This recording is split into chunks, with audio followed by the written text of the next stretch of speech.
अस्सलामुअलैकुम दोस्तों, आज हम एक वायरल अफवाह का सच आपके सामने लाएंगे। सोशल मीडिया पर बहुत तेज गर्दिश कर रही थी कि मिया खलीफा और रोवन एटनसन, वो मशहूर अदाकार जिन्होंने मिस्टर बीन का किरदार निभाया, एक दूसरे को डेटिंग कर रहे हैं। लेकिन ये खबरें बिल्कुल झूठी है। ये अयास आराया एक स्ट्रेटेजिकल तंजिया इंस्टाग्राम पोस्ट से शुरू हुई, जिसने खुद को तफरीह महज बताया था, लेकिन लोगों ने इसे सच समझ लिया। इन पोस्ट्स में दोनों सितारों के यछाई मजूरी और तस्वीर वाले मनाजिर दिखाए गए, जिससे बहुत से लोगों ने गलत फहमी में आकर सच समझ लिया। ताहम मियां खलीफा ने खुद इस अफवाह की सख्ती से तरदीद की और सोशल मीडिया पर लिखा, guys I am dating a fool but it's not mister Bean. और पेज यानी मैं किसी से ताल्लुक रखती हूं, लेकिन वो मिस्टर बैन नहीं है। https://ip1india.com।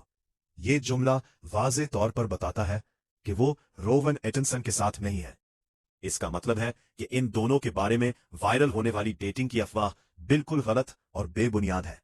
लीड स्टोरीज मजीद बरा, रोवन एटनसन काफी अरसे से अपने पार्टनर लुइस फोर्ड के साथ है और मिया खलीफा ने अपना निजी ताल्लुक किसी और के साथ बताया है, ना कि मिस्टर बैन के साथ। आप इंडिया। तो दोस्तों, आज की वीडियो से ये बात याद रखें, एक्स मिया खलीफा और रोवन एटनसन की डेटिंग की खबर सच नहीं है। ये सिर्फ एक वायरल अफवाह थी जिसे दोनों ने ही वाज़े तौर पर मुस्तरद कर दिया है। https://ip1india.com+1। अगर आपको ये वीडियो मालूमाती लगा हो तो लाइक और सब्सक्राइब करना ना भूलें। शुक्रिया।